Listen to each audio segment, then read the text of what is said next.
እስክስታ ዘመድ ተሰብስቦ ሳቅና ጫወታ ሰላምታን ያቀርባል ሁሉም በፈገግታ በአመት ባል ጠጅ እንጠጣለን በአመት ባል ቁርስ እንበላለን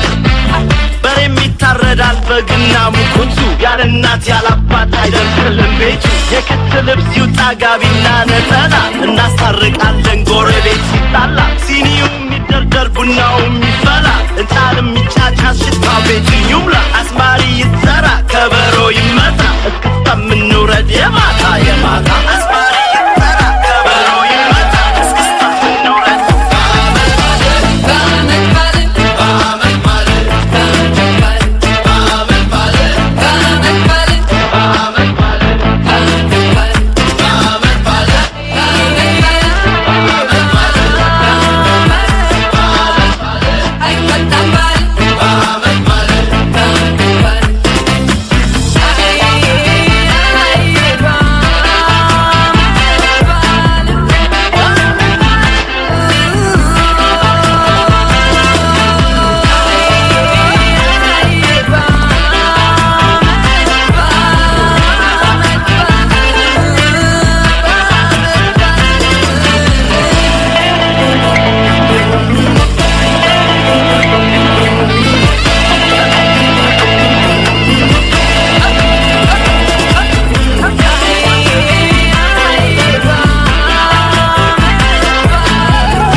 መሸነው መሄዴ ደረሰ አያስገቡም አሉ በደንብ ያለበሰ የክት ሱፍ ላውጣ ሽቶዬን ልቀባ ሄጄ ለመጨፈር ጋስታይት ልገባ ያጎቴ ማርቼዲስ ተውሼ ሄዳለሁ ላልታየ እስክስታ ተዘጋጅቻለሁ መድረክ ላይ ወጥቼ በአዲሱን እስክስታ አለምን ላሳይሽ አንዴ ልውረዳት ቆንጆች ተሰብስበው አይን አይኔን ቢያዩኝ ዲጄ ሙዚቃውን ሲጨፍርልኝ በሚገለው አይኗ ተቀጠሰችኝ ወደ ላይ ወደ ታች ጎረገረግባት እሷም ገጠመችኝ በጣም በመደሰት ምን አለ ይሄ ቀን ቶሎ ባያልቅብኝ ከሷ ጋር